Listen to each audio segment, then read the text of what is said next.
चलो देखो मैं सफाई से जल्दी आ देखो मसले दिखा रही हूं बड़े तुम वीडियो बना रहा है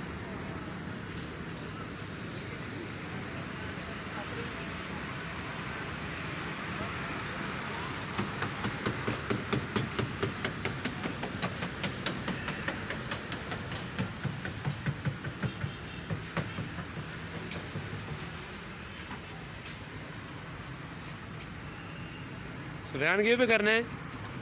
हैं ए की करना है हैं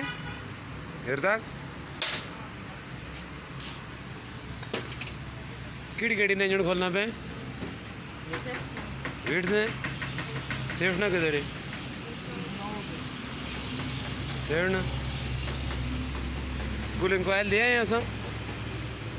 कूलिंग हीटर कोयल